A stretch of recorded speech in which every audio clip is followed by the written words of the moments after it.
Hi friends, வணக்கம். ID தமிழா YouTube சேனலை subscribe செய்து உங்கள் அனைவருக்கும் மிக்க நன்றி.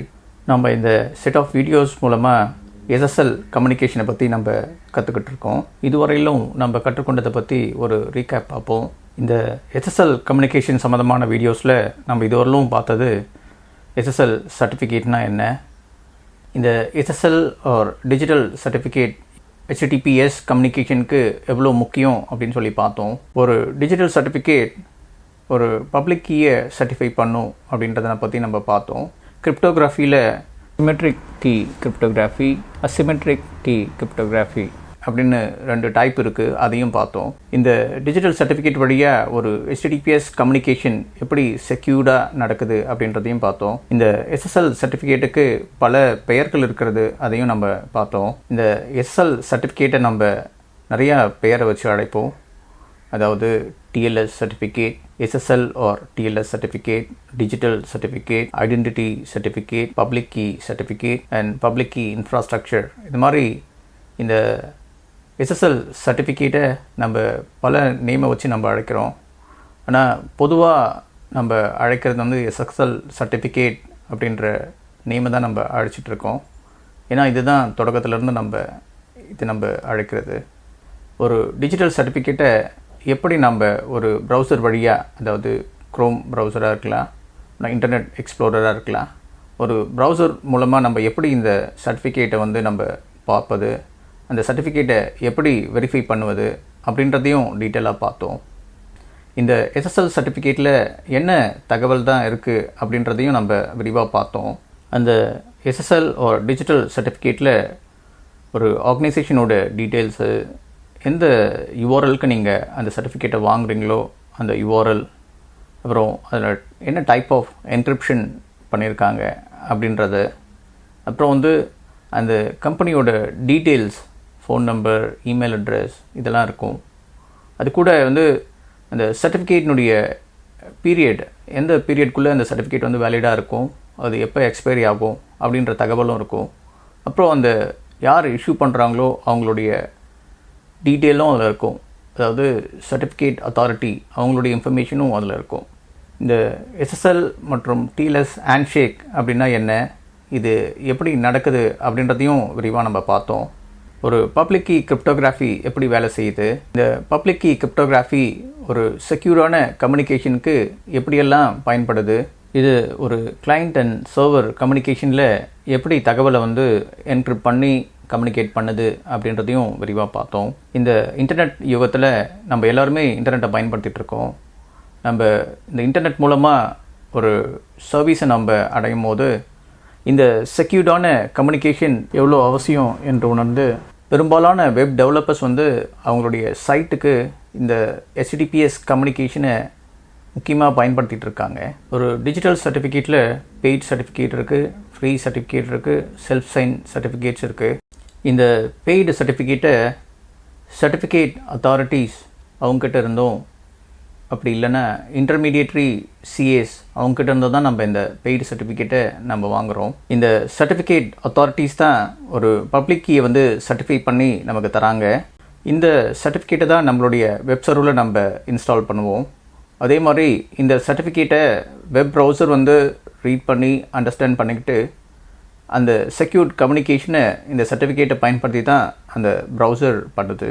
ஒரு பெய்டு சர்டிஃபிகேட் ஒரு சர்டிஃபிகேட் அத்தாரிட்டிக்கிட்ட இருந்து நம்ம வாங்கணுன்னா நம்ம ஒரு சர்டிஃபிகேட் சைன்இன் ரிக்வெஸ்ட் ஒன்று கொடுக்கணும் அப்படின்றத பற்றி டீட்டெயிலாக நம்ம ப்ரீவியஸ் வீடியோஸில் பார்த்தோம். இவற்றையெல்லாம் பற்றி முன்பு போட்ட வீடியோக்களில் நான் விளக்கமாக சொல்லியிருக்கேன். அதை பற்றி எல்லாம் பார்க்காதவங்க மேலே கார்டில் லிங்க் கொடுத்துருக்கேன், அதை போய் முதல்ல பாருங்கள். அனைத்து சர்டிஃபிகேட்டும் என்ன பண்ணுதுன்னு பார்த்தீங்கன்னா ஒரே வேலை தான் பண்ணுது. இது ஒரே பேசிக்கான ஃபங்க்ஷனை தான் பண்ணுது. அது என்னென்னா ஒரு பப்ளிக் கீயை சர்டிஃபை பண்ணுது. அந்த பப்ளிக் கீ வந்து ஒரு வெப்சைட்டோட அப்படின்னா ஒரு ஆர்கனைசேஷனோட பப்ளிக் கீயாக இருக்கும். அதில் முக்கியமாக என்ன வித்தியாசம் அப்படின்னு பார்த்தீங்கன்னா அது எப்படி அதை வழங்குறாங்க, அது எதற்காக வழங்குறாங்க அப்படின்றத நம்ம புரிஞ்சுக்கிறது தான் ரொம்ப முக்கியம். நிறையா டைப் ஆஃப் CAs இருக்காங்க. அங்கே ஒவ்வொருத்தருக்கும் என்ன வித்தியாசம் இருக்கும், அப்புறம் அவங்க கொடுக்குற சர்டிஃபிகேட் வந்து எந்த ஸ்கோப்பில் அவங்க அந்த சர்டிஃபிகேட்டை கொடுக்குறாங்க, அதுக்கப்புறம் என்ன டிஃப்ரெண்ட் வேலிடேஷன் டைப்ஸ் இருக்குது. இதன் வழியாக தான் இந்த சர்டிஃபிகேட்டை நம்ம எப்படி தேர்வு செய்கிறது அப்படின்றத பற்றி நம்ம விரிவாக பார்க்க போகிறோம். எப்படி நம்ம ஒரு டொமைன் ஸ்கோப்பையும் ஒரு வேலிடேஷன் டைப்பையும் எப்படி நம்ம தேர்வு செய்கிறது அதை பற்றியும் பார்க்க போகிறோம். இந்த சர்டிஃபிகேட் வழங்கப்படும் முறையில் முதல்ல நம்ம தெரிஞ்சுக்க வேண்டியது என்னென்னா டொமைன் ஸ்கோப். நீங்கள் ஒரு சர்டிஃபிகேட் அத்தாரிட்டிக்கிட்ட ஒரு டிஜிட்டல் சர்டிஃபிகேட் வாங்கணும்னு முடிவு பண்ணிட்ட பிறகு நீங்கள் உங்களுக்கு என்ன டைப் ஆஃப் சர்டிஃபிகேட் உங்களுக்கு வேணும், அது எந்த சர்டிஃபிகேட் அத்தாரிட்டி வழங்குறாங்க அப்படின்றத நீங்கள் கவனிக்கிறது ரொம்ப முக்கியம். ஒரு சிங்கிள் டொமைன் நேமுக்கு வழங்கப்பட்ட ஒரு சர்டிஃபிகேட் ஆனது மல்டிபிள் சப்டொமைன் இருக்கிற ஒரு வெப்சைட்டை சப்போர்ட் பண்ணாது. அதனால் ஒரு சர்டிஃபிகேட்டை நம்ம வாங்கும் போதே அதை நம்ம ஒரு சிங்கிள் டொமைன் நேமுக்கு வாங்குகிறோமா, அப்படி இல்லைன்னா மல்டிபிள் சப்டொமைன்ஸ் இருக்கிற ஒரு டொமைன் நேமுக்கு வாங்குகிறோமா அப்படின்றத நம்ம முதல்லையே முடிவு பண்ணணும். இந்த டொமைன் ஸ்கோப் அப்படின்றது இந்த டொமைன் நேமை பற்றியது தான். டொமைன் நேம் அப்படின்னா என்ன, சப்டொமைன் நேம் அப்படின்னா என்ன அப்படின்ட்டு விரிவாக நம்ம பார்த்தோம். இந்த டொமைன் நேம் தான் இங்கே மோஸ்ட் இம்பார்ட்டன்ட் ரோலை ப்ளே பண்ணுது.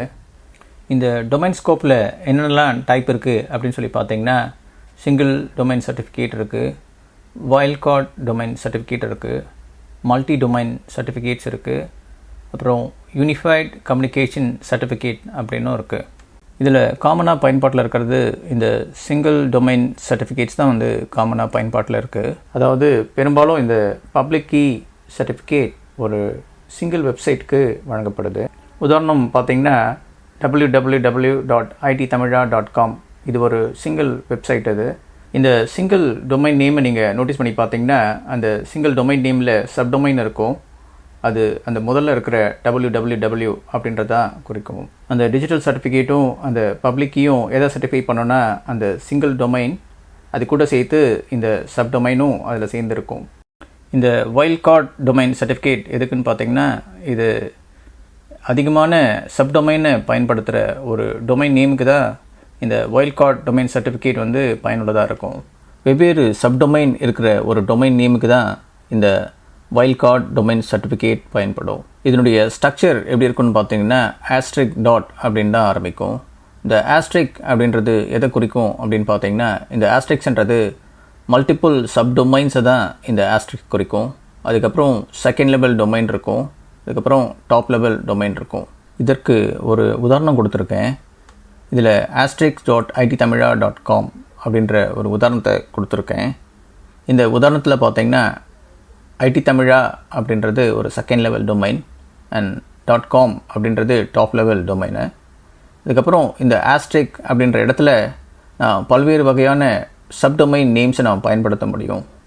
அதுக்காக ஒரு சர்டிஃபிகேட்டை அது வழங்குகிற ஒரு சர்டிஃபிகேட் அத்தாரிட்டிக்கிட்ட வாங்க முடியும். இங்கே கொடுத்துருக்கிற இந்த asterisk.itthamizha.com அப்படின்ற ஒரு உதாரணத்தில் நான் ittamiltutorial.itthamizha.com, travel.itthamizha.com, photography.itthamizha.com அப்படின்ற வெவ்வேறு சப்டொமைன் நேம் இருக்கிற டொமைன் நேம்ஸ்க்கு ஒரு வைல்ட்கார்ட் சர்டிஃபிகேட் வாங்கி வச்சுக்க முடியும். இந்த ஸ்க்ரீனில் நீங்கள் வைல்ட்கார்ட் டொமைன் சர்டிஃபிகேட்டுடைய சாம்பிள் தான் பார்க்குறீங்க. இதில் 2 எக்ஸாம்பிள் கொடுத்துருக்கேன். அடுத்ததாக நம்ம பார்க்குறது மல்டி டொமைன் சர்டிஃபிகேட். இந்த நேம்லேயே உங்களுக்கு தெரியுது மல்டிபிள் டொமைன் நேம்ஸ், அதாவது வேறு டொமைன் நேமுக்காக நம்ம இந்த சர்டிஃபிகேட்டை வாங்குகிறோம். இதற்கு நம்ம தேர்வு செய்கிறது எதுனா இந்த மல்டி டொமைன் சர்டிஃபிகேட்டை தான் நம்ம தேர்வு செய்வோம். இதில் ஒரே ஒரு சர்டிஃபிகேட்டு ஒரு பப்ளிக் கீ தான் இருக்கும். இந்த ஒரே ஒரு பப்ளிக் கீ அனைத்து டொமைன் நேமுக்கும் இது பயன்படும். இதை அவங்க அலோவ் பண்ணுவாங்க. இதுக்கு தான் இந்த மல்டி டொமைன் சர்டிஃபிகேட் வழங்கப்படுது. இந்த ஸ்க்ரீனில் இருக்கிற எக்ஸாம்பிள் எதுன்னு பார்த்தீங்கன்னா மல்டி டொமைன் சர்டிஃபிகேட். இதில் நீங்கள் கவனிச்சிங்கன்னா அந்த டொமைன் நேம் வெவ்வேறு டொமைன் நேமுக்கு அவங்க ஒரு சர்டிஃபிகேட் வாங்கி வச்சுருப்பாங்க. அதுக்கப்புறம் இன்னொரு வேரியேஷன் இருக்குது.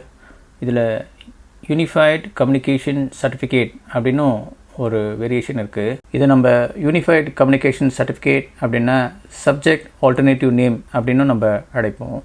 இந்த வகையான சர்டிஃபிகேட் எந்த சர்டிஃபிகேட்டோட சிமிலராக இருக்கும்னு பார்த்தீங்கன்னா மல்டி டொமைன் சர்டிஃபிகேட் அது கூட சிமிலராக இருக்கிற மாதிரி இருக்கும். இந்த வகையான சர்டிஃபிகேட் எங்கே முக்கியமாக பயன்பாட்டில் இருக்குது அப்படின்னு பார்த்தீங்கன்னா மைக்ரோசாஃப்ட் எக்ஸ்சேஞ்ச் மற்றும் மைக்ரோசாஃப்ட் கம்யூனிகேஷன் என்விரான்மெண்ட் இதில் தான் இந்த சர்டிஃபிகேட் பயனாகுது. நம்ம ஒரு சரியான சர்டிஃபிகேட்டை தேர்வு செய்யும்போது அந்த சரியான சர்டிஃபிகேட்டை எந்த சர்டிஃபிகேட் அத்தாரிட்டி வழங்குறாங்க அவங்கள முதல்ல தேர்வு செய்யணும். அதுக்கப்புறம் நம்மளுடைய டொமைன் ஸ்கோப் என்ன அப்படின்றத நம்ம முடிவு பண்ணணும்.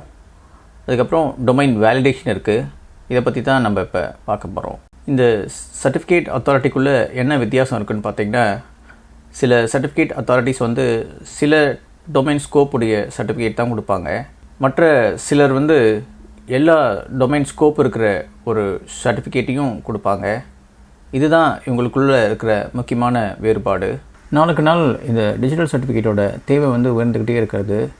அதே மாதிரி இந்த டிஜிட்டல் சர்டிஃபிகேட் வழங்குகிற சர்டிஃபிகேட் அத்தாரிட்டிஸும் நிறையா ஆகிட்டே இருக்காங்க.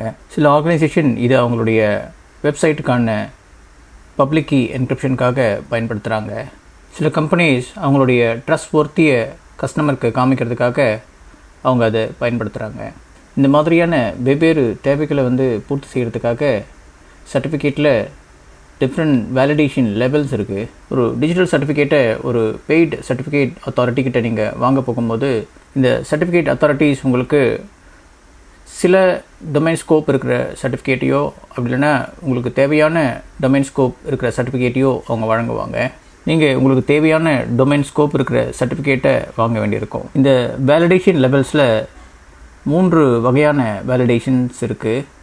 அதில் முதல்ல எதுன்னு பார்த்தீங்கன்னா டொமைன் வேலிடேஷன்ஸ், அதுக்கப்புறம் ஆர்கனைசேஷன் வேலிடேஷன், அப்புறம் எக்ஸ்டெண்டட் வேலிடேஷன்ஸ். இந்த 3த்துக்கும் என்ன வித்தியாசம் அப்படின்னு பார்த்தீங்கன்னா, அந்த சர்டிஃபிகேட் அத்தாரிட்டி அவங்க எடுத்துக்கிற எஃபர்ட் அதுதான் இது 3த்துக்கும் வேறுபடுமே ஒழிய அவங்க கொடுக்கறது ஒரே ஒரு டிஜிட்டல் சர்டிஃபிகேட் தான். அந்த டிஜிட்டல் சர்டிஃபிகேட் ஒரு பப்ளிக் கீயை சர்டிஃபை பண்ணி அந்த ஆர்கனைசேஷனுக்காக கொடுப்பாங்க. நம்ம சிம்பிளாக அதை சொல்ல போனாக்கா, அவங்க பண்ணுற வேலிடேஷன் லெவலுக்கு ஏற்ற மாதிரி அவங்க சார்ஜஸ் பண்ணுவாங்க. அதிகமான வேலிடேஷன் பண்ணாங்கன்னா அதிகமாக சார்ஜ் பண்ணுவாங்க. மற்றபடி ஜஸ்ட் அந்த பப்ளிக் கீயை மட்டும் சர்டிஃபை பண்ணாங்கன்னா அதுக்கு அவங்க குறைவாக சார்ஜ் பண்ணுவாங்க.